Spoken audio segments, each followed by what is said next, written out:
फरवरी की ठिठुरती रात, मोटे मोटे दस्ताने, मुलायम फ्लैट हैट, सर्दी से कांपता शरीर, ऊपर से नीचे तक वस्त्र से ढके उस अजनबी को सराय की मालकिन ने तुरंत कमरे में पहुंचा दिया। आगंतुक को शीत के प्रकोप से कुछ राहत मिल सके, यह सोचकर सराय की मालकिन ने झटपट अंगीठी में आग डालकर कमरे को गर्म कर दिया। वह चाहती थी कि आगंतुक बर्फ में लिपटे गीले कपड़े उतारकर अपने शरीर को सेक ले, किंतु वह फिर भी वैसा ही बैठा रहा। आगे बढ़कर सराय की मालकिन बोली, अपना कोट हैट मुझे दे दीजिए, मैं सूखने के लिए डाल दूंगी।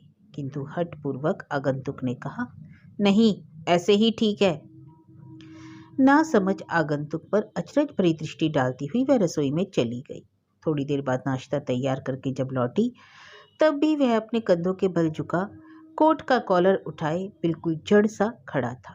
उसके सारे चेहरे पर पट्टियां बंधी थी, यहाँ तक कि लाल लाल नाक के अलावा चेहरे का कोई भी भाग तनिक नहीं दिख रहा था। आंखों पर उसने एक बड़ा सा काला चश्मा चढ़ा रखा था, किंतु उसके अंदर से भी एक अजीब सा खोखलापन झांक रहा था। आगंतुक ने उस समय अपना कोई विशेष परिचय ना दिया। सराय की मालकिन ने सोचा भी कि अवश्य ही वह किसी भयंकर दुर्घटना का शिकार हुआ है, जिससे या तो उसका चेहरा विकृत हो गया अथवा उसके चेहरे का कोई बड़ा ऑपरेशन हुआ है। आगंतुक के हाव भाव एवं रुख को ध्यान में रखते हुए उसने भी फिर पूछताछ करना उचित न समझा। जब वह थोड़ी बहुत झाड़ पहुंचकर बाहर आने लगी तो आगंतुक ने टोका, मेरे कुछ बक्से आने हैं, जल्दी से जल्दी कब तक आ सकते हैं? शायद कल तक। क्या इससे पहले संभव नहीं? वह चुप रही। पहले आपको परिचय न दे सका क्योंकि तब मैं बहुत थका था। दरअसल एक बड़े महत्वपूर्ण शोध में व्यस्त हूँ। अच्छा, वह कुछ प्रभावित हुई। मेरे बक्सों में उसी से संबंधित वस्तु हैं। यहाँ आकर ठहरने की मेरा प्रयोजन भी यही है कि मैं शांतिपूर्वक अपना शोध कार्य आगे बढ़ा सकूं। वह कहता जा रहा था, इसके अलावा मेरे साथ एक दुर्घटना हो गई है जिसके फलस्वरूप मुझे कुछ दिनों के लिए बिल्कुल अलग रहना पड़ रहा है। मेरी आंखें बहुत कमजोर हो गई हैं। कभी कभी तो मैं इसी वजह से बंद कमरे के घने अंधकार में घंटों पड़ा रहता हूँ। ऐसे अवसर पर किसी के द्वारा तनिक भी छेड़ा जाना असहनीय लगता है। उसने क्षण भर रुककर कहा, मेरे विचार से अब आप मेरी मनस्थिति भली भांति समझ ही गई होंगी। सराय की मालकिन ने बात आगे बढ़ाते हुए कहा, ठीक है, लेकिन बस इतना ही काफी है, कहकर अजनबी ने फिर बैठते हुए दृढ़तापूर्वक बात काट दी। मालकिन ने अब आगे कुछ पूछना व्यर्थ समझा। दूसरे दिन उसका सामान भी आ गया। 2 ट्रंक के अलावा मोटी मोटी पुस्तकों से भरे बक्से और उनके साथ शीशे के उपकरणों तथा अन्य प्रकार की बोतलों से भरे पैकिंग भी थे। अभी सामान बाहर उतर ही रहा था कि स्वयं को उसी प्रकार ऊपर से नीचे तक ढके अजनबी झटपट कमरे के नीचे उतर आया और उतावलेपन से सामान अंदर पहुंचवाने लगा। सामान जब कमरे में पहुंच गया तो उसने स्वयं को भी कमरे के अंदर बंद करते हुए सराय की मालकिन को चेतावनी दी, मैं बड़े विलक्षण शोध में लगा हूं, इसलिए मैं यह नहीं चाहूंगा कि किसी भी कीमत पर मेरा ध्यान बटाया जाए और ना ही किसी को मेरी आज्ञा के बिना कमरे में घुसने दिया जाए। ठीक है, आप चाहे तो दरवाजे में भीतर से ताला भी लगा सकते हैं, यही ठीक रहेगा। उस व्यक्ति का जीवन वहां के निवासियों के लिए कुछ अजीब सा था। धर्म में उसकी कोई आस्था न जान पड़ती थी, दिनचर्या भी अव्यवस्थित लगती थी। कभी कभी वह तड़के उठकर काम में जुट जाता और फिर कब दिन बीता उसे खबर न रहती। इसके विपरीत कभी कभी वह सुबह काफी देर से उठता, कमरे में इधर उधर टहलते हुए सिगरेट फूंकता, फिर निढाल सा आराम कुर्सी पर पड़ा रहता। कभी कभी लगता जैसे बंद कमरे में वह अकेले स्वयं से बातें कर रहा हो। अपनी इस विलक्षण दिनचर्या के बीच उसका बाहर के किसी भी व्यक्ति से संपर्क न रहता था। यह भी अजीब बात थी कि कभी कभार अगर घूमने के लिए बाहर निकलता भी था तो शाम की धुंधलके में, तब अपने को पूरी तरह से ढक लेता और टहलने के लिए गांव के सूने रास्ते को ही चुनता। यद्यपि उसने अपना परिचय शोध में रत वैज्ञानिक के रूप में दिया था, तथापि गांव के कुछ लोगों का विचार था कि वह कोई अपराधी है जो स्वयं को किसी प्रकार छिपाता फिर रहा है। कुछ ऐसे लोग भी थे जो उसे किसी षड्यंत्र से संबंधित विप्लवकारी मानते थे। उनके विचार से वह व्यक्ति निश्चय ही संदेहास्पद था। इन बातों के विपरीत गांव के एक बड़े वर्ग के विचार से वह कोई पागल था या मात्र एक पागल। किंतु इन विभिन्न धारणाओं के बावजूद उसके प्रति किसी की भी भावना अच्छी न थी। प्राय सभी उससे घृणा करने लगे थे। उत्सुकतापूर्ण रोमांच से भरे ऐसे ही वातावरण में गांव के डॉक्टर ने उससे मिलकर रहस्य को उधेड़ने की ठानी। सराय की मालकिन को समझा बुझाकर एक दिन वह अजनबी के कमरे में जा धमका। मालकिन भी अपनी जिज्ञासा को अधिक न दबा सकी। दरवाजे के बाहर कान लगाकर चुपचाप सुनने लगी। कमरे के अंदर कुछ देर की शांति रही, फिर परस्पर वार्तालाप की हल्की सी बुदबुदाहट सुनाई पड़ने लगी कि वे क्या बातें कर रहे हैं, ठीक से समझ ना पाई। सहसा कमरे के अंदर से किसी व्यक्ति के चीखने की तेज आवाज आई, साथ ही पैरों के रगड़ने का स्वर, कुर्सी का खिसकना और इनसे मिलीजुली एक क्रूर हंसी। सराय की मालकिन हैरान सी कुछ सोच रही थी कि भारी कदमों से चलते हुए किसी ने कमरे का दरवाजा झटके से खोल दिया। पीले भयभीत चेहरे से पीछे ताकता हुआ का डॉक्टर बाहर निकला और गिरते पड़ते सीढ़ियों से उतरने लगा। दरवाजे के पीछे से एक हल्की सी हंसी सुनाई दी और नपीतुली पदचाप ने आकर दरवाजा झटके से बंद कर दिया। कमरे के भीतर एक बार फिर गहन नीरवता छा गई। डॉक्टर भागता हुआ गांव के पादरी के पास जा पहुंचा। मैं क्या पागल हो गया हूँ? क्यों, क्या हुआ? वह जो सराय में आया है ना, नर्स फंड के लिए चंदा मांगने उसके पास गया था। मैंने उससे कहा कि सुना है कि आप वैज्ञानिक गतिविधियों में बड़ी रुचि लेते हैं। उसकी स्वीकृति पाकर मैंने चंदे की बात शुरू की। साथ ही मैं कमरे की हर वस्तु पर खोजपूर्ण दृष्टि भी डाल रहा था। बोतलें, रासायनिक द्रव्य, तराजू, परखनली आदि वस्तुएं चारों ओर फैली थी। कुछ देर वार्तालाप के बाद मैं उससे सीधा प्रश्न कर बैठा कि वह कुछ आविष्कार कर रहा है। उसने स्वीकार करते हुए उत्तर दिया कि वह काफी लंबे से आविष्कार कर रहा है। बात को समाप्त कर देने के विचार से कुछ अनदेखा करता हुआ वह बोला, इस सिलसिले में उसने कुछ दवा भी ले रखी है। कोई विशेष प्रकार की दवा? मेरे इस प्रश्न पर वह बौखला उठा। आखिर आप चाहते क्या हैं? मैंने तुरंत क्षमा मांग ली, लेकिन तभी खिड़की से हवा का तेज झोंका आया और वहां रखे कागजों में से एक कागज उड़कर अंगीठी पर जा पड़ा। इस पर वह व्यक्ति कुर्सी से उठा और कागज को आग से खींच लेने के लिए उसने अपना हाथ बढ़ाया। फिर लेकिन कपड़े की बाह के अंदर कोई भी हाथ ना था। हे भगवान, मैं तो समझा कि उसके हाथ में कुछ हो गया और उसने नकली हाथ उतार कर रख छोड़ा होगा, किंतु मुझे अपना विचार युक्ति संगत ना लगा। उसकी कपड़े की बाह कैसी तनी हुई थी, जबकि उसके अंदर कुछ ठीक नहीं दिख रहा था। बात सामान्य न थी, अतः मेरे मुख से अनायास चीख निकल पड़ी। वह रुक गया और काले चश्मे के अंदर धसी अपनी सूनी आंखों से घूरने लगा। फिर एकाएक उसका ध्यान अपनी बाह की ओर चला गया। अच्छा, पादरी बोला। उसकी बाह फिर जेब में चली गई। मैं कह रहा था कि नुस्खा जल रहा है, बात को संभालते हुए बोला, लेकिन मेरा धीरज तो टूट चुका था। उसकी बात अनसुनी कर मैं पूछ बैठा, यह खाली बाह घुमा सकना आपके लिए कैसे संभव हो रहा है? खाली बाह? हाँ, खाली बाह। तुम इसे खाली बाह कहते हो? तुमने देखा है? कहते हुए वह उठ खड़ा हुआ। मैं भी खड़ा हो गया। वह 3-4 कदम चलकर रुक गया। तुम्हारे विचार से ही खाली बाह है? बिल्कुल। मुझे घूरते हुए उसने अपनी बाह कोट की जेब से पुनः निकाली और अपने हाथ को मेरी ओर ऐसे बढ़ाया जैसे वह मुझे कुछ दिखाना चाह रहा हो। धीरे धीरे उसकी बाह मेरी ओर बढ़ रही थी। मैं बड़े गौर से उस खाली बाह को बढ़ते देख रहा था। रहस्य का वह हर क्षण मुझे पहाड़ लगने लगा और अंत मैंने गला साफ करते हुए कह डाला, देखो, इसमें तो कुछ भी नहीं। उसकी बाह धीरे धीरे बढ़ती हुई मेरे चेहरे से केवल 6 इंच दूर रह गई। मुझे लगा जैसे किसी ने उंगली और अंगूठी से पकड़कर मेरी नाक दबा दी। पादरी हंसने लगा। कस डॉक्टर लगभग चीखता हुआ बोला, वहां वस्तुतः कुछ भी ना था। मैं बिल्कुल बौखला गया। मैंने जोर से उसकी अदृश्य बाह को झटका दिया और घूमकर भाग खड़ा हुआ।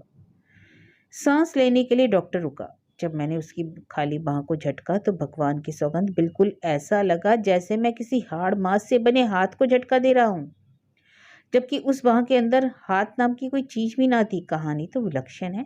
पादरी ने सिर हिलाते हुए उपहास किया। किंतु सोमवार को पादरी के यहाँ रहस्यपूर्ण ढंग से चोरी हुई थी। पादरी के चोर के आने के उसके चलने फिरने की आहट मिली। अपनी पत्नी के साथ वह कमरे में चोर का पीछा करता रहा, किंतु पकड़ में आना को दूर किसी की झलक तक न दिखी। हैरत में डूबे पादरी और उसकी पत्नी चोर की धीमी पदचाप सुनते रहे। मेज की दराजें खुलती बंद होती, पर्दे दरवाजे हिलते, पर दिखता कुछ न था। उनके सामने उनका धन उड़कर गायब हो गया और वे आंखें मल मल कर देखने पर भी चोर को न देख पाए। दोपहर के लगभग बरामदे का दरवाजा एकाएक खुला और अजनबी बार में बैठे 3-4 व्यक्तियों को घूरता हुआ उनसे सराय की मालकिन के विषय में पूछने लगा। थोड़ी देर में मालकिन हाथ में एक पर्चा लिए दाखिल हुई और बोली, क्या आपको अपना बिल चाहिए? नहीं, मेरा नाश्ता क्यों नहीं भेजा गया? मेरे भोजन का क्या हुआ? वह गर्जा। इतनी देर से मैं कमरे की घंटी बजा रहा हूँ लेकिन कोई क्यों नहीं सुनता? मैं पूछता हूँ कि मैं बिना कुछ खाए पिए जिंदा रहूंगा? आपने बिलों का भुगतान क्यों नहीं किया? मैं जानना चाहती हूँ। मैंने तुम्हें 3 दिन पहले ही बता दिया था ना, मेरा पैसा अभी आने वाला है। मैंने भी आपको 3 दिन पहले बता दिया था कि अब मैं अधिक इंतजार नहीं कर सकती। अगर मैं 5 दिन से भुगतान की प्रतीक्षा कर सकती हूँ तो आपको नाश्ते की प्रतीक्षा करने में ऐतराज नहीं होना चाहिए। अजनबी आगरे नेत्रों से उसे घूरने लगा। मैंने बताया ना, मेरा पैसा भी नहीं आया, फिर भी मेरी जेब से कुछ। और उसने कुछ सोचते हुए कहा, लेकिन आप तो 3 दिन पहले से ही कह रहे कि आपके पास एक दमड़ी भी नहीं थी, किंतु अब है। बार में उपहास भरी हल्की सी भनभनाहट गूंज गई। बड़ा आश्चर्य है, पैसे कहाँ से मिले? आपका क्या मतलब? मतलब यह है कि पैसे कहाँ से मिले? मालकिन ने पूछा। यही नहीं, इसके पहले कि मैं आपसे पैसे लूं या आपके लिए नाश्ता लगाऊं, मैं आपसे कुछ बातें और जानना चाहूंगी। और ये बातें मैं ही नहीं, अपितु सभी जानना चाहेंगे कि क्या आप बता सकते हैं कि कमरे में रखी कुर्सी, फर्नीचर आदि के साथ आपको खिलवाड़ करने का क्या अधिकार है? कल रात आप कमरे से कब गायब हुए, कब दाखिल हुए? दरवाजे से होकर तो आप गुजरे नहीं। आने जाने के लिए हर व्यक्ति को बड़े दरवाजे का ही उपयोग करना होता है, यह सराय का नियम है। अजनबी की मुट्ठियां भिज गई। पैर पटकता हुआ वह गरजा। चुप रहो, तुम जानती नहीं कि मैं कौन हूं। अच्छा, अभी बताए देता हूं। कहते हुए उसने अपना खुला पंजा चेहरे पर रखा और फिर हटा लिया। उसके चेहरे पर नाक के स्थान पर अब एक बड़ा सा गड्ढा नजर आने लगा। ये लो, कहकर आगे बढ़ा। सराय की मालकिन के हाथ में कुछ दे दिया। भय विस्मित मालकिन ने भी उसे यंत्रवत पकड़ लिया। फिर अचानक मुट्ठी खोलकर उस वस्तु को देखा तो उसके मुंह से चीख निकल पड़ी। वस्तु उसके हाथ से छूटकर फर्श पर जा गिरी। वह अजनबी की लाल चमकीली नाक थी जो गत्ते के टुकड़े की तरह एक और लुढ़क गई थी। बार में बैठी भय त्रस्त जनता को देखते देखते उसने अपना काला चश्मा हटा दिया, टोप उतार फेंका और क्रोध से उबलकर मुंह पर बंधी पट्टियां खोल डाली। लोगों के हृदय थक रह गए। सब उठकर बाहर की ओर भागे। सराय की मालकिन को तो जैसे काट मार गया। वह कुछ क्षण खड़ी रही, फिर जोर से चीखकर बाहर की ओर दौड़ी। उसके सामने जो व्यक्ति खड़ा था, कपड़ों से ढका होने पर तो उसका शरीर हार्ड मांस का लगता था, किंतु देखने पर शरीर नाम की कोई वस्तु ना थी। अदृश्य व्यक्ति के विषय में ऐसी रोमांचकारी बातें सुनकर सड़कों पर भगदड़ मच गई। तरह तरह की अफवाहें फैलने लगी। पुलिस आनन फानन में सराय में आ धमकी। सराय की मालकिन के साथ बच बच कर सावधानी से अंदर बार में दाखिल हुए। धुंधली सी रोशनी में उन्हें केवल कुछ कपड़े खड़े दिखाई दिए। एक वहां के आगे चढ़े दस्ताने में डबल रोटी और दूसरे दस्ताने में पनीर का टुकड़ा पकड़े हुए खड़ा था। वही वही, मालकिन चीखी। दरोगा आगे बढ़ा। खड़े रहो, अदृश्य व्यक्ति चिल्लाया और उसने अपने हाथ की रोटी और पनीर फेंक दिया। पीछे हटते हुए उसने अपने बाएं हाथ का दस्ताना उतार लिया। दरोगा के गाल पर जोर का चांटा जड़ दिया। तुरंत दरोगा ने उसकी कलाई पकड़ ली, साथ ही उसकी गर्दन भी पकड़ में आ गई। दोनों में हाथापाई होने लगी। लड़ते झगड़ते पास खड़ी पड़ी कुर्सी से वे टकरा गए और फर्श पर जा गिरे। जल्दी पैर पकड़ लो, दरोगा उससे उलझते हुए चिल्लाया। सिपाही पैर पकड़ने के लिए आगे बढ़ा, किंतु उसकी पसलियों में एक जोरदार अदृश्य ठोकर लगी और वह अलग हो गया। दरोगा नीचे दब चुका था। अब तक अदृश्य वैज्ञानिक की बांह वेस्ट कोट पर जा पहुंची और उसके बटन तेजी से खुलने लगे। फिर लगा कि जैसे वह जूते और मोजे उतार रहा हो। भीड़ में से एक व्यक्ति बोला, वह आदमी ही नहीं, केवल खाली कपड़े हैं, देखो। कहकर उसने हाथ बढ़ाया तो लगा जैसे उसका हाथ हवा में किसी के शरीर से छू गया। उसने घबराकर हाथ खींच लिया। साथ ही वैज्ञानिक का स्वर सुनाई पड़ा, कृपया अपनी उंगली मेरी आंख में न घुसाइए। हवा में वही स्वर गूंज रहा था, यह सच है कि मैं आदमी हूँ, सिर हाथ पैर सब कुछ है, किंतु मैं अदृश्य हूँ। यह बात भयानक हो सकती है किंतु सत्य है, और फिर इसका यह अर्थ नहीं कि मुझे इस तरह परेशान किया जाए। अब तक उसके कपड़ों के सारे बटन खुल चुके थे और कपड़े हवा में ऐसे झूल रहे थे जैसे हैंगर में टंगे हो। उत्तेजित भीड़ में से फिर कोई बड़बड़ाया, ऐसा हो सकता है?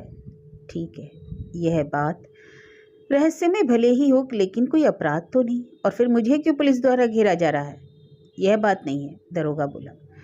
तुम्हारे अदृश्य होने से मुझे कोई सरोकार नहीं, बस केवल तुम्हें पकड़ने में कुछ कठिनाई हो रही है। तुम्हारी गिरफ्तारी तो दरअसल चोरी के सिलसिले में है। क्या? हाँ, कुछ ऐसे प्रमाण मिल रहे हैं। सब बकवास है, हो सकता है, किंतु मैं तो विवश हूँ। वैज्ञानिक कुछ सोचकर बोला, अच्छा मैं चलता हूँ, पर मुझे ऐसे पकड़ने की जरूरत नहीं, यह कानून है। नहीं, ऐसे नहीं, पर मैं तो विवश हूँ। दरोगा बोला। वह आकार एकाएक बैठ गया और इससे पहले कि कोई समझ सके उसने मोजे, जूते और पतलून उतार फेंके। फिर तेजी से उठ खड़ा हुआ और कोट भी उतारने लगा। दरोगा चौकन्ना हो गया। पकड़ो पकड़ो कहते हुए उसने लपक कर उसकी बंडी पकड़ ली, लेकिन बंडी का कोना फटकर हाथ में आ गया। भीड़ में हल्ला मच गया। पकड़ो पकड़ो, भागने ना पाए, खिड़की दरवाजे सब बंद कर दो। मिल गया, दरोगा एकाएक चिल्ला उठा। पूरी शक्ति के साथ वह किसी अदृश्य सी वस्तु से उलझ गया, किंतु अब उसे अपना दम घुटता लगा। उसका चेहरा सुर्ख पड़ गया और नसें फूल उठी। घुटती हुई आवाज में वह अंतिम बार चीखा और एक और गिर पड़ा।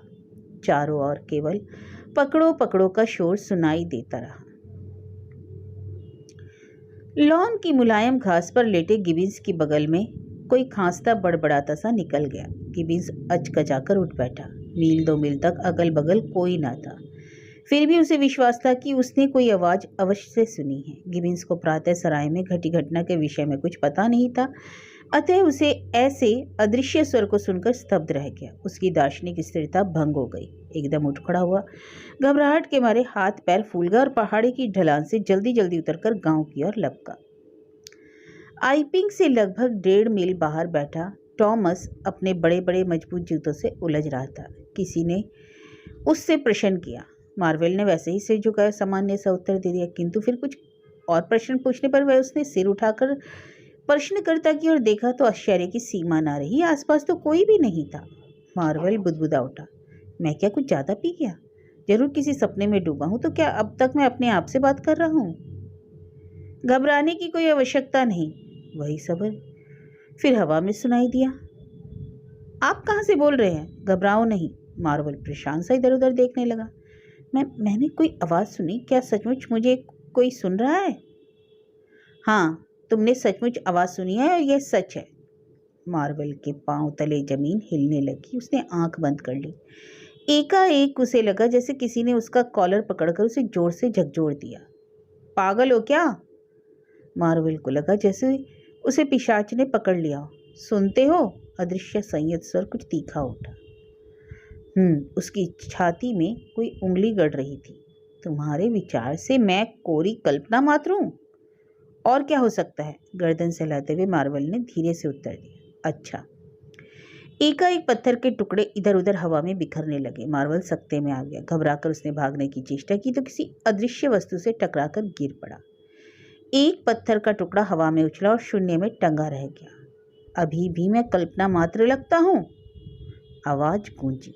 मार्वल ने उठने की कोशिश की, किंतु लड़खड़ाकर गिर पड़ा। अगर तुमने हाथापाई करने की चेष्टा की तो मैं यह पत्थर तुम्हारे सिर पर दे मारूंगा। अदृश्य स्वर में धमकी थी। मार्वल कराता हुआ बैठ गया। उसका आश्चर्य 7वें आसमान पर जा पहुंचा था। मैं अदृश्य हूँ? क्या? उसे विश्वास नहीं हुआ। मैं भी एक साधारण मनुष्य हूँ, हाड़ मांस का। मुझे भी भोजन वस्त्र आदि की आवश्यकता है। अंतर केवल यह है कि मैं अदृश्य हूँ। अगर सचमुच तुम्हारा कोई अस्तित्व है, मार्वल ने अपना हाथ हवा में आगे बढ़ाया। उसे अनुभव हुआ कि सचमुच ही उसकी कलाई के आसपास अदृश्य उंगलियां आकर लिपट गई। वह आश्चर्य में डूब गया। मैं तुमसे कुछ सहायता चाहता हूँ, मेरी बात सुनोगे?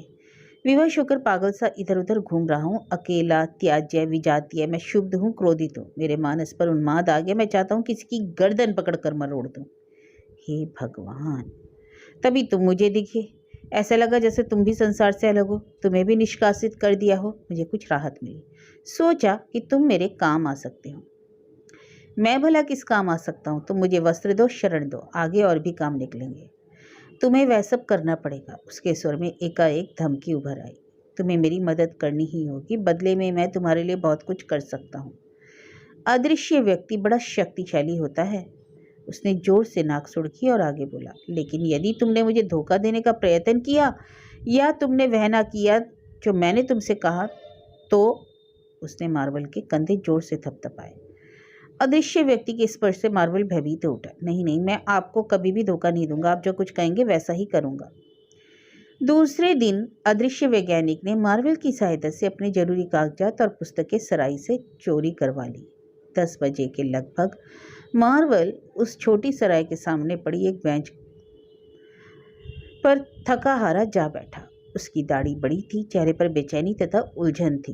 बार बार अपना हाथ जेब में डालता, फिर बाहर निकालकर बीच बीच में गहरी सांसें छोड़ता। कुछ ही देर बाद एक नाविक हाथ में अखबार पकड़े सराय से बाहर निकला और उसकी बगल में आ बैठा। बड़ा सुहावना दिन है, वह बोला। हाँ, मार्वल ने भयभीत दृष्टि से चारों ओर देखा। आज के अखबार में कुछ अजीबोगरीब समाचार छपे हैं, नाविक ने बात बढ़ाने के लहजे से कहा। अच्छा? हाँ, इसमें एक कहानी किसी अदृश्य व्यक्ति के विषय में है। मार्वल का दम फूल गया। अपने को संभालते हुए उसने धीरे से कहा, कहाँ है वह? यहीं यहीं, नाविक जोर देते हुए बोला। मार्वल चौंक पड़ा। यहीं से मेरा मतलब इस जगह से नहीं, समीप ही कहीं घूम रहा होगा। मार्वल ने संतोष की सांस ली। अदृश्य व्यक्ति क्या चाहता है? सब कुछ। बात यह है कि मैंने पिछले 4 दिनों से अखबार ही नहीं देखा। आईपिंग से उसने यह सब शुरू किया था। अच्छा? नाविक ने अखबार में छपी पूरी कहानी सुना डाली। उस अदृश्य व्यक्ति को किस प्रकार के कपड़े पहने हुए पहले देखा गया, फिर कैसे पुलिस से हाथापाई हुई और अंत में वह भाग निकला। हे भगवान, कैसी अजीब बात है। दोनों व्यक्तियों के बीच कुछ देर तक यूं ही चर्चा होती रही। फिर बातें करते करते मार्वल ने चारों ओर सतर्क दृष्टि डाली। नाविक की ओर झुकते हुए धीमे स्वर में कहा, दरअसल मैं उस व्यक्ति के विषय में 1-2 बातें जानता हूँ अपने खास जरिए से। तुम जानते हो? नाविक चौंका। हाँ, जानता हूँ। अच्छा, तो क्या? मार्वल बड़ी गोपनीयता से नाविक से बोला। तुम्हें जानकर बड़ा आश्चर्य होगा कि सब बात। अचानक चीख उठ खड़ा हुआ। उसके चेहरे पर गहरी पीड़ा उभर आई। क्या हुआ? कुछ चिंतित स्वर में नाविक ने पूछा। दांत में बड़ा दर्द हो रहा है। वह अभी भी अपना हाथ कान पर रखे था। पुस्तकों का बंडल समेटते हुए उसने कहा, अच्छा मैं चलूं? लेकिन तुम तो कुछ बताने जा रहे थे। मार्वल चुप रहा। उसके कान में धीरे से सुनाई दिया, सब बकवास है। सब बकवास? वह प्रकट स्वर में बोला। लेकिन अखबार में तो छपा है, सब झूठ है। मुझे पता है कि किसने यह सारा बतंगड़ खड़ा किया है। डॉक्टर कैम्प अध्ययन कक्ष में बैठा लिख रहा था। जब उसे गोलियां चलने की आवाज सुनाई दी, उसने उठकर कमरे की खिड़की खोल दी और बाहर झांकने लगा। नीचे कतार में बनी खिड़कियों से छन कर आता उजाला, दुकानों की छतें और दूर कहीं किसी जहाज की चमकती रोशनी दिख रही थी। आकाश में शायद तारे झिलमिला रहे थे। लगता है नीचे शहर में कोई वारदात हुई है, सोचते हुए उन्होंने खिड़की बंद कर ली। लिखने लगे। लगभग 30 मिनट बाद दरवाजे की घंटी बजी। डॉक्टर का मन लिखने से उचट गया। नीचे उतरते हुए उसने नौकरानी से पूछा, क्या बात थी? कोई चिट्ठी थी? नहीं, लगता है कोई शरारती लड़का घंटी बजाकर भाग गया। मैं आज कुछ अधिक परेशान हो उठा। बोलते हुए कैंप वापस अध्ययन कक्ष में लौटा और पुनः लिखने बैठ गया। कमरे में घड़ी की टिक टिक के सिवा कुछ भी सुन नहीं पड़ रहा था। जब उसने काम समाप्त किया तो रात के 2 बज चुके थे। वह उठा, अंगड़ाई ली, फिर ऊपर सोने चल दिया। कोट उतारते हुए एकाएक उसने महसूस किया कि कुछ प्यास लगी है, अतः मोमबत्ती उठाकर नीचे की ओर चल पड़ा। कैंप की वैज्ञानिक शिक्षा ने उसकी दृष्टि कुछ अधिक तीक्ष्ण बना दी थी, इसलिए बड़े कमरे से गुजरते हुए जब सीढ़ी के पास फर्श पर एक धब्बा दिखा तो कुछ आश्चर्य हुआ। पास पहुंचकर उसने धब्बे को छुआ, जिसे लगा सूखता हुआ खून है। कैंप उठ खड़ा हुआ, फिर गंभीरता से धब्बे के विषय में सोचने लगा, फिर ऊपर की ओर चल दिया, किंतु दरवाजे तक पहुंचते पहुंचते धक रह गया। दरवाजे के हैंडल पर भी खून के निशान थे। उसने अपने हाथों को गौर से देखा, वे तो बिल्कुल साफ थे। तभी एकाएक उसे ख्याल आया कि कमरे का दरवाजा तो खुला ही छुड़ाया था। वह सीधा कमरे के अंदर जा पहुंचा और तीक्ष्ण सरसरी दृष्टि से पूरे कमरे का अवलोकन किया। पलंग के सिरे पर खून का छींटा दिख रहा था और चादर भी फटी हुई थी। गद्दे पर सिलवटें पड़ी थी। एक स्थान पर गद्दा कुछ अधिक दबा हुआ था, जैसे अभी अभी कोई उस पर बैठा हो। तभी जैसे कोई फुसफुसाया, हे भगवान, कैम्प! किंतु डॉक्टर कैम्प के अदृश्य आवाजों पर विश्वास न था। वह खड़ा खड़ा पलंग की चादर को ध्यान से देखता। क्या वह सचमुच किसी की आवाज थी? उसने फिर चारों ओर घूमकर देखा। कमरे में कोई आदमी नजर न आया, किंतु उसे एहसास हुआ कि कोई कमरे के बीच चलता हुआ वॉश बेसिन की ओर जा रहा है। उसे अपने और वॉश बेसिन के बीच अब रक्त रंजित पट्टी हवा में झूलती दिखाई देने लगी। कैम्प! भौचक्का रह गया। उसकी आंखों के सामने मात्र खाली पट्टी झूल रही थी। खाली पट्टी जो बंधी तो सलीके से थी, किंतु जिस पर बंधी थी वह वस्तु अदृश्य थी। उत्सुकतावश आगे बढ़कर उसने पकड़ना चाहा कि एक हल्के से अदृश्य स्पर्श की अनुभूति हुई। लगा किसी ने करीब से पुकारा, कैम्प। कैम्प का मुंह खुला रह गया। घबराओ नहीं, मैं अदृश्य वैज्ञानिक हूँ। डॉक्टर कैम्प के मस्तिष्क में बिजली कौंध गई। आज सुबह ही तो अदृश्य व्यक्ति की छपी कहानी की हंसी उड़ा रहा था। कुछ संभलते हुए कैम्प बोला, मैं सोचता था कि वह सब बकवास है। क्या तुमने पट्टी बांध रखी है? हाँ। डॉक्टर कैम्प ने आगे बढ़कर पट्टी पर हाथ रख दिया। कराते हुए वही स्वर उभरा, कैम्प, मुझे तुम्हारी मदद की आवश्यकता है। फिर तुरंत उस अदृश्य हाथ ने कैम्प की बाह पकड़ ली। कैम्प ने झटका देने की चेष्टा की तो पकड़ और मजबूत हो गई। उसने हाथ पैर चलाने की चेष्टा की तो धक्के से पलंग पर पटकते हुए अदृश्य व्यक्ति ने उसके खुले मुंह में पलंग की चादर ठूस दी। कैम्प छटपटाता हुआ छुटकारा पाने की चेष्टा करने लगा। कैम्प, भगवान के लिए मेरी बात तो सुनो। फिर एकाएक वह चीखा, चुपचाप लेटे रहो बेवकूफ। कैम्प क्षण भर तिलमिलाने के बाद शांत हो गया। उसने कैम्प का मुंह खोल दिया।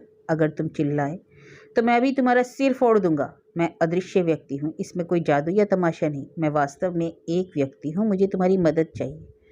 मैं किसी भी रूप में तुम्हें हानि नहीं पहुँचाना चाहता, लेकिन यदि तुम जंगलियों की तरह व्यवहार करोगे तो मुझे कुछ करना ही पड़ेगा। अच्छा, मुझे बैठ जाने दो। वह बैठ गया और लगा कि अदृश्य भार भी हट गया। मैं ग्रिफिन हूँ, तुम्हारा सहपाठी। मुझे तुम अच्छी तरह जानते हो। अंतर केवल यह है कि मैंने स्वयं को अदृश्य कर लिया है। ग्रिफिन? हाँ, वही ग्रिफिन जिसने रसायन शास्त्र में स्वर्ण पदक जीता था। मेरी कुछ समझ में नहीं आ रहा है कैसी भयंकर बात है, और वह यह सब किस हैवानियत से हुआ? हैवानियत से नहीं, एक सुलझी समझी विधि से हुआ है। कैसे? मैं घायल हूँ, दर्द और थकान से बोझिल। कैम्प, तुम भी मनुष्य हो। भगवान के लिए मुझे कुछ खाने को दो, मुझे आराम से बैठ जाने दो। मैं इस भीषण शीत में भी नंगा घूम रहा हूँ। कैम्प को देखते देखते वह खून से सनी पट्टी कमरे की दूसरी ओर रखी बेत की कुर्सी खींच लाई और पलंग के पास उस कुर्सी पर किसी के बैठने की आवाज़ सुनाई दी। साथ ही कुर्सी की गद्दी लगभग 1/4 इंच नीचे धंस गई। कैम्प ने अलमारी से कुछ वस्त्र निकालकर उसे दिए। उसके बाद गाउन में छिपे उसके अदृश्य शरीर के सामने भोजन रख दिया। भोजन के लिए उठती गाउन की खाली बाह देखकर वह विस्मय में डूबता जा रहा था। बात को नए सिरे से शुरू करते हुए कैम्प ने कहा, गोलियां क्यों चली थी? मेरा एक मूर्ख साथी था, मार्वेल को गाली देता हुआ अदृश्य वैज्ञानिक बोला। मैंने उसे अपने काम के लिए साथ रखा था, किंतु उसने मेरा सारा धन गायब कर दिया। वह भी अदृश्य है? नहीं, वह भागकर नीचे वाली सराय में जा छिपा है। तुम्ही ने उस पर गोलियां चलाई थी? नहीं, मैंने नहीं चलाई। सराय में बैठे किसी मूर्ख ने मुझे मारने के लिए हवा में धड़ाधड़ गोलियां दाग दी और दुर्भाग्यवश वह मेरे भी लग गई। लंबी नींद के बाद जब अदृश्य वैज्ञानिक उठा तो कैम्प उसे नाश्ता कराने लगा। सिर धड़ रही थी ड्रेसिंग गाउन नाश्ता करते समय अपनी बाह से होठों को पोंछता बड़ा विचित्र लग रहा था। कैम्प ने बातों का सिलसिला शुरू करते हुए कहा, अब तो सर्वत्र तुम्हारी ही चर्चा हो रही है। जो कुछ आइपिंग और नीचे की पहाड़ी में हुआ, उस सब से इतना तो लोग जान ही गए हैं कि अदृश्य वैज्ञानिक का अवश्य कोई अस्तित्व है। तो अब तुम्हारा क्या इरादा है? जहाँ तक हो सकेगा मैं तुम्हारी मदद करूँगा। वैसे मैं तुम्हारी इस अदृश्यता के बारे में जानने को बहुत उत्सुक हूँ। आखिर यह सब तुमने किया कैसे? वह सहज स्वर में बोला, सरल सा सिद्धांत है, प्रकाश पुंजों की सघनता का सिद्धांत। मैं तब नवयुवक था, मुझे इस विषय में अत्यधिक प्रभावित किया था। मुझे लगा कि मैं जीवन भर इस पर शोध कर सकता हूँ। बस जुट गया। गुत्थियाँ सुलझाते हुए कुछ दिन पश्चात मुझे एक नई बात का पता चला कि किसी रंग की किरण तथा तत्संबंधित वर्तनाक के बीच एक नया संबंध होता है, चौथे नियमांक का। मैंने सोचा कि पदार्थ के और किसी गुण को बदले बिना उसका वर्तनांक बदला जा सकता है, बशर्ते पदार्थ के रंग में कोई परिवर्तन कर दिया जाए। तुम्हें क्या बताना है, जानते ही तो हो, कोई भी वस्तु या तो प्रकाश सोख लेती है या परिवर्तित कर देती है अथवा अपने आप से ही आवर्तित कर देती है। इन्हीं 3 दिशाओं में वह वस्तु दिखलाई पड़ती है। यद्यपि इन तीनों में से एक भी क्रिया ना हो तो वस्तु दिखलाई नहीं पड़ती। अदृश्य वैज्ञानिक ने एक सांस में कई उदाहरण दे डाले।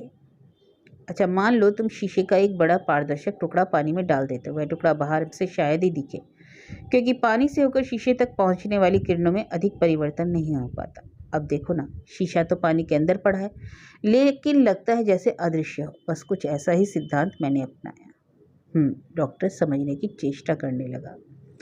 शीशे का टुकड़ा पीस लो, उसका चूर्ण सफेद रंग में चमकता नजर आएगा। अब अगर इसी चूर्ण को पानी में मिला दिया जाए तो पानी में मिलकर वह अदृश्य हो जाएगा। शीशे के चूर्ण और पानी का वर्तनांक एक ही होता है, इसलिए प्रकाश की किरणें एक माध्यम से दूसरे माध्यम द्वारा होती हुई बड़ी आसानी से निकल जाती हैं। हाँ, बात तो ठीक है, डॉक्टर कैंप ने कहा, लेकिन आदमी तो शीशे का चूर्ण नहीं। ग्रिफिन बोला, नहीं, वह शीशे से अधिक पारदर्शक है। मतलब? मैं ठीक कह रहा हूँ। लगता है कि पिछले 10 वर्षों में तुम सब कुछ भूल चुके हो। जरा सोचो हमारे चारों ओर कितने ही पदार्थ पारदर्शक है किंतु लगते नहीं। उदाहरण के तौर पर कागज पारदर्शक रेशों से मिलकर बना होता है, लेकिन देखने में अपारदर्शक लगता है। अगर कागज पर थोड़ा सा तेल डाल दिया जाए तो वह भी शीशे की भांति पारदर्शक हो उठता है। और कागज ही क्यों, कपड़ा, ऊन, लकड़ी, हड्डी, मांस, केश, नाखून और यहाँ तक कि रक्त की लाली और बालों की कालिमा को छोड़कर मनुष्य के शरीर का हर भाग पारदर्शक तंतुओं से मिलकर बना है। यदि बारीकी से समझा जाए तो जीवित मनुष्य के तंतु जल की तरह पारदर्शक होते हैं। डॉक्टर कैंप ने उतावलेपन से कहा, मैं भी कल समुद्र के अंदर अदृश्य से फिरने वाले जीव जंतुओं के विषय में कुछ ऐसा ही सोच रहा था। तब तो मेरी बात तुम्हारी समझ में आ गई होगी, किंतु मैंने इस सिद्धांत की खोज के बारे में किसी को नहीं बताया, अपने प्रोफेसर तक को नहीं, क्योंकि मैं चाहता था कि अपनी इस खोज का चमत्कार एकाएक संसार के सामने रख दूं और देखते देखते दुनिया पर छा जाऊं। बस फिर क्या था, मैं रक्त की लालिमा को दृश्यहीन बनाने की विधि खोजने में जुट गया और एक दिन संयोगवश वह नुस्खा मेरे हाथ लग भी गया। अच्छा, हाँ, खून का रंग गायब किया जा सकता है। कैंप को सहसा विश्वास ना हुआ। उस रात मैं प्रयोगशाला में अकेला ही था। कहते हुए अदृश्य वैज्ञानिक उठकर टहलने लगा। मेरी समझ में आ गया कि मैं अदृश्य हो सकता हूँ और भावावेश में अपना प्रयोग छोड़कर खिड़की पर जा खड़ा हुआ। सितारों को ताकते हुए मेरी कल्पना आसमान छूने लगी। यह उपलब्धि मुझे कितना शक्तिशाली बना देगी, सोचकर फूला नहीं समा रहा था। मैं कितना रहस्यमय हो जाऊंगा, कितना शक्तिशाली, कितना स्वच्छंद। लेकिन 3 वर्षों के अनवरत प्रयत्न के बाद मैं एक दिन हताश हो गया। क्यों? मेरा सारा पैसा खत्म हो चुका था और बिना पैसे के प्रयोग आगे संभव ना था। वैज्ञानिक फिर चुप हो गया। जानते हो फिर क्या किया? कुछ देर बाद वह बोला, मैंने पिता के पास जमा रुपया हड़प लिया। वह पैसा उनका अपना नहीं, किसी और का था, अतः उन्हें आत्महत्या करनी पड़ी। एक लंबी खामोशी के बाद वह फिर बोला, मेरा प्रयोग सफल रहा और मैं उस दवा का आविष्कार कर लिया, किंतु जिस रात मैंने दवा ली वह बड़ी कष्टप्रद थी। मैं दांत भीजे मुर्दा सा चारपाई पर पड़ गया। लगता था जैसे मेरे रोम रोम में आग लग गई। कभी कर रहा था, कभी स्वयं से बातें करता, कभी रोने लगता। रात इसी तरह कटी, किंतु मैंने साहस ना छोड़ा। सुबह पीड़ा कुछ कम हुई तो मैंने शीशे में झांका।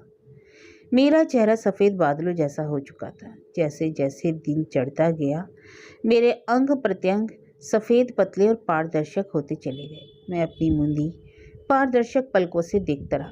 मेरे शरीर के अंग, हड्डियां, धमनियां धीरे धीरे अदृश्य हो रही थी। फिर मेरी स्थिति बिल्कुल नवजात शिशु जैसी हो गई, असहाय, कमज़ोर और भूख से व्याकुल। घिसटता हुआ मैं फिर शीशे के सामने जा पहुंचा, किंतु मैं उसमें कुछ देख ना सका। मैंने आगे झुकते हुए अपना सिर शीशे से टिका दिया और तब कहीं जाकर मुझे अपने अस्तित्व का आभास हो सका।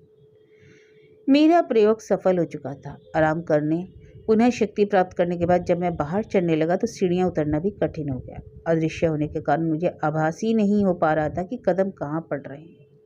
अजीब स्थिति थी। आखिर नीचे देखना ही बंद कर दिया। तब किसी तरह अनुमान लगाते सीढ़ियां उतर सका। नीचे उतरकर मैं लोगों की भीड़ में शामिल हो गया, किंतु मुझे शीघ्र ही पता चला कि अदृश्य रहकर लोगों के बीच चलने में किसी तरह की खैर भी नहीं। कभी किसी ने मेरा पैर कुचल दिया तो कभी 2 व्यक्तियों के बीच में दबते दबते बचा। चूंकि लोगों को मेरी उपस्थिति का आभास न था, अतः मुझ पर अनजाने में कोई भी संकट आ पड़ता। अतः मैं लोगों का शोर शराबा छोड़ एकांत रास्ता अपनाने में ही हित समझा। कुछ दिन इधर उधर ऐसे ही भटकता रहा, लेकिन कुछ दिनों के उपरांत मौसम बदला और इसके साथ ही मुझे अपने आप को सर्दी से बचाने के लिए वस्त्र की आवश्यकता पड़ी। पर शरीर पर ऐसे ही वस्त्र ओढ़ लेना मेरे लिए निरापद ना था। अतः अवसर निकालकर मैंने एक दुकान से किसी तरह नकली अंग और फिर उस पर पहनने के लिए कपड़े चुरा लिए। तब से मैं वही पहन रहा हूँ। कुछ पल के लिए वह चुप रहा। कैंप ने बात को जारी रखने के लिए कहा, लेकिन तुम आईपिंग कैसे पहुंची? आगे और शोध के विचार से मैं ही वहां गया था। अब मैं ऐसी विधि खोजना चाह रहा था जिससे अदृश्य रहने का उद्देश्य समाप्त होने पर अपने मूल रूप में पुनः वापस आ सकूं। तुम सीधे आईपिंग ही गए थे? हाँ। मैं अपने उन तीनों बहुमूल्य शोध ग्रंथों को लेना चाहता था जिनमें मेरे महत्वपूर्ण कार्यों का लेखा जोखा था और बहुमूल्य गणनाएं भी थी। मैं तुम्हें वे गणनाएं दिखलाऊंगा। बात समाप्त होती दिख रही थी। डॉक्टर कैंप ने कनखियों से खिड़की के बाहर देखा और अदृश्य वैज्ञानिक की ओर निकट खिसकते हुए बोला, तो अब हमें क्या करना होगा? वह अपनी स्थिति कुछ इस प्रकार बना लेना चाहता था कि ग्रिफिन को पहाड़ी पर धीरे धीरे चलते आ रहे 3 व्यक्ति खिड़की से ना दिखे। आखिर तुमने सोचा क्या था? कैंप ने कुछ सोचते हुए फिर पूछा। मैं इस प्रदेश से भाग जाने के चक्कर में था, लेकिन अब तुम्हें यहाँ देखकर अपना विचार बदल दिया। संयोगवश तुम्हारे घर में घुस आने के बाद मैंने अपनी पूरी योजना ही बदल डाली। कैम, मैं जानता हूँ तुम मुझे अच्छी तरह समझ सकते हो। जो कुछ भी अब तक हुआ, जो कुछ भी बतंगड़ बना और मेरी अब तक की जितनी भी हानि हुई, मैंने जो इतनी यातनाएं झेली, इन सब के बावजूद मेरे शोध में अभी भी बड़ी गुंजाइश है। वास्तव में कैंप, मुझे एक सहयोगी की बड़ी ज़रूरत है। मुझे एक स्थान की भी आवश्यकता है जहाँ मैं निरापद रूप से रह सकूं। तुम नहीं जानते, साथी के मिल जाने से मैं क्या कुछ नहीं कर सकता। कैंप को लगा जैसे कोई सीढ़ियों पर चढ़कर आ रहा है। हमें कुछ लोगों को तो साथ करना ही होगा। वैज्ञानिक अपनी बात कहता जा रहा था। क्या मारना होगा? क्यों? सबको नहीं, कुछ को, कुछ इन्हें गिने लोगों को, ताकि लोगों में अदृश्य शक्ति के प्रति आतंक छा जाए। फिर हम किसी स्थान विशेष पर अधिकार कर लेंगे और वहीं से लोगों के बीच आतंक फैलाने का कार्य करेंगे। हम अपने आदेश देंगे, जो हमारी आज्ञा का उल्लंघन करेगा उसे साफ कर देंगे। अदृश्य वैज्ञानिक बड़े जोश से अपनी भावी योजना का बयान करने में जुटा हुआ था, लेकिन कैंप का ध्यान अब उस ओर न था। फिर भी बात को जमाए रखने के लिए वह बोला, मुझे लगता है कि ऐसा करने से तुम्हारा साथी बड़ी कठिनाई में फंस जाएगा। किसी को कैसे पता चलेगा कि वह मेरा साथी है? कहते हुए वह एक चौकन्ना हो गया। नीचे क्या हो रहा है? कुछ नहीं। कैंप अब और जोर से बोलने लगा। मैं तुम्हारी बात से सहमत नहीं ग्रिफिन। मानव जाति से खिलवाड़ करने की क्यों सोच रहे हो? स्वयं को संसार के ऊपर रखकर सुखी नहीं रह पाओगे। तुम्हें तो जो चाहिए उसकी खोज को संसार के सामने लाओ। लेकिन तब तक एक अदृश्य भौंक उठाते हुए उसने टोका, कोई ऊपर आ रहा है? नहीं तो नहीं, कोई है, मुझे देखने दो। कहते हुए वह उठ खड़ा हुआ और दरवाजे की ओर बढ़ा। कैंप ने पल भर कुछ सोचा, फिर बिजली किसी का रास्ता रोक लिया। वैज्ञानिक का आगे बढ़ता शरीर थम गया। दगाबाज, कहकर वह बैठ गया और जल्दी जल्दी अपना गाउन उतारने लगा। कैंप ने अदृश्य वैज्ञानिक को जोर से धक्का दिया और स्वयं उछलकर दरवाजे के बाहर हो गया। दरवाजा बंद करके बाहर से ताला लगा देने की जल्दबाजी में चाबी निकलकर झन से दूर जा गिरी। कैंप का चेहरा सफेद पड़ गया। चाबी ढूंढकर उठाने का अवसर ना था। नीचे से कुछ लोगों की जल्दी जल्दी ऊपर चढ़ने की आवाज सुनाई दे रही थी। बिना एक क्षण भी खोए कैंप दरवाजे के हैंडल से चिपट गया। लगता था दरवाजे के दूसरी ओर से भी बल प्रयोग प्रारंभ हो गया था, क्योंकि कुछ क्षणों तक दरवाजा किंचित आगे पीछे खुलता बंद होता रहा। फिर कुछ खुले दरवाजे से कैंप ने अनुभव किया कि उसकी गर्दन पर कुछ उंगलियां आ गड़ी हैं। अपने को बचाने के प्रयास में उसने हैंडल छोड़ दिया। एक झटके के साथ दरवाजा खुल गया और उसके साथ ही कैंप एक और जा गिरा। एक खाली गाउन उड़ता हुआ उसके ऊपर लिपट गया। आधी दूर तक सीढ़ियों पर चढ़े कर्नल और उसके सहयोगी अचरज से कैंप को अपने आप गिरना, हवा में उड़ता हुआ गाउन आकर गिरना देखते जा रहे थे। कर्नल बात पूरी तरह समझ भी ना पाया था कि उसे स्वयं एक जोरदार धक्का सा लगा। वह सीढ़ियों के नीचे सिर के बल लुढ़क गया। शेष 2 पुलिस ऑफिसर भी किसी अज्ञात हमले से चीख उठे और अगले क्षण बाहर का दरवाजा झटके के साथ बंद हो गया। लड़खड़ाता कैंप उठ खड़ा हुआ। उसके धूल दूसरे चेहरे पर गहरे घाव निशान पड़ गए थे। होठों से खून बह रहा था। हाथों में गुलाबी ड्रेसिंग गाउन संभाले हुए बुदबुदाया, भाग गया। कुछ दिनों बाद 1 बजे की डाक से कैंप को पत्र मिला। आज से इस नगरी में मेरा राज्य है। अब से यहाँ अदृश्य व्यक्तियों का युग आरंभ होता है। मेरा प्रयोग सफल हो चुका था। आराम करके पुनः शक्ति प्राप्त करने के बाद जब मैं बाहर चलने लगा तो सीढ़ियां उतरना मेरे लिए कठिन हो गया था।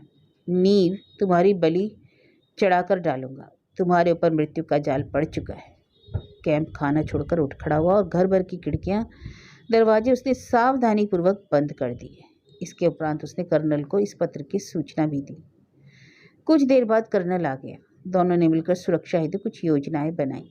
बातचीत पूरी करके कर्नल सावधानी से घर से बाहर निकल गया। आज उन्हें मिलकर इस अदृश्य व्यक्ति को पकड़ना था। कर्नल योजना की रूपरेखा पर विचार करता हुआ दालान से गुजर रहा था कि अचानक आवाज आई, रुको। कर्नल को जैसे काट मार गया। रिवॉल्वर पर उसकी उंगलियों की पकड़ मजबूत हो गई। कैंप के घर वापस चलो। फिर वही स्वर शून्य में गुंजा। क्यों? कर्नल जीप से सूखे होठों को भिगोता हुआ बोला। लेकिन तब तक किसी अदृश्य बाह ने गर्दन लपेटकर कर्नल को जमीन पर पटक दिया और अट्टहास से बोला, मैं तुम्हें गोली मार देता, लेकिन ये गोलियां मुझे व्यर्थ बर्बाद नहीं करनी। कर्नल ने विस्फित नेत्रों से देखा। जमीन से 6 फुट उठकर रिवॉल्वर हवा में उसी की ओर तनाया। हताश होकर उसने आत्मसमर्पण कर दिया। मुझे तुमसे कुछ लेना देना नहीं, केवल कैंप के घर का दरवाजा खुलवाने में तुम्हारी मदद चाहता हूँ। पराजित कर्नल घूमकर कैंप के मकान की ओर चल दिया, लेकिन कुछ दूर चलकर एकाएक पलटा और उछलकर उसने हवा में भरपूर वार किया। वार शायद चूक गया, क्योंकि बदले में वह स्वयं तड़पकर ऐसा गिरा कि फिर उठ ना सका। अपने अध्ययन कक्ष की खिड़की पर खड़ा कैंप हैरत में डूबा यह सब देख रहा था। विपत्ति अब सिर पर आ खड़ी हुई थी। आशंकित सा वह उसके निराकरण की सोच भी ना पाया था कि रसोई घर की खिड़की को जोर जोर से झकझोरने की आवाज़ सुनाई पड़ी। उसने लपक कर उसकी ओर झांका तो पाया खिड़की दरवाजे के परखच्चे उड़ गए हैं। एक कुल्हाड़ी हवा में उठती और भयानक आवाज़ के साथ लकड़ी के टुकड़े शून्य में इधर उधर बिखर जाते। थोड़ी देर में लकड़ी का दरवाजा टूट गया और कुल्हाड़ी लोहे की सलाखों से टकराने लगी। कैंप का दिमाग घूम गया और तभी सलाखें टूटकर गिरने की आवाज़ आई। पलक झपकते ही कैंप दूसरे कमरे की खिड़की खोलकर मकान के बाहर कूद पड़ा। खिड़की के रास्ते निकलकर डॉक्टर उस पहाड़ी पर दौड़ने लगा। उसके जर्द चेहरे पर पसीने की बूंदें छलक आई, लेकिन वह बेतहाशा भागा जा रहा था। एक संभ्रांत डॉक्टर को इस तरह भागते देख सड़क पर चलते लोग ठिठक गए और घूर घूर कर देखने लगे। कुछ ही दूर दौड़ने के बाद कैंप का दम फूल गया। थोड़ा सा दम भरने के लिए वह रुका तो लगा जैसे अदृश्य वैज्ञानिक उसके पीछे आ खड़ा हो। भय का यह भूत सवार होते ही कैंप फिर आंखें मूंद कर भागा। आगे पहाड़ी की ढलान पर ट्राम आती दिख रही थी। कैंप को उस ट्राम में सुरक्षा की संभावना कुछ अधिक लगी, लेकिन तब तक उसमें और आगे दौड़ सकने की हिम्मत टूट चुकी थी। डॉक्टर ने हताश दृष्टि चारों ओर डाली तो पाया आसपास लोग भी दौड़ रहे हैं। कुछ शोरगुल सुनाई पड़ रहा है। पास ही दुकान में एक व्यक्ति हाथ में छड़ी लेकर बाहर निकल आया और एक अन्य व्यक्ति चिल्ला चिल्लाकर कुछ निर्देश दे रहा था। फैल जाओ, फैल कर घेरो। सहसा कैंप को बदली हुई परिस्थिति का भान हुआ। ठिठक कर खड़ा हो गया। अपने आसपास लोगों को देखकर उसका हौसला बंधने लगा। हांफता हुआ बोला, यहीं कहीं आसपास होगा वह, पंक्ति बनाकर घेरो। लेकिन तभी उसकी कनपटी पर एक मुक्का लगा। लड़खड़ाते संभलते कैंप ने उलटकर हवा में वार किया, किंतु व्यर्थ। कहीं कुछ समझ में न आया। अगले ही क्षण दूसरा वार उसके जबड़े पर हुआ। वह जमीन पर लुढ़क गया। कैंप की आंखों के सामने अंधेरा छाने लगा। उसे अपनी गर्दन पर हाथों की मजबूत पकड़ महसूस हुई, लेकिन फिर अचानक ही पकड़ ढीली पड़ने लगी और कैंप को अपने आक्रमणकारी के मुख से वेदना भरी कराहट सुनाई दी। अवसर का लाभ उठाकर कैंप ने एक झटके के साथ स्वयं को उसकी पकड़ से मुक्त कर दिया और उसकी अदृश्य कोहनी से चिपटता हुआ चीखा, मैंने उसका हाथ पकड़ लिया, कोई उसके पैर पकड़ लो। तभी आनन फानन में झुंड का झुंड उस अदृश्य व्यक्ति पर टूट पड़ा।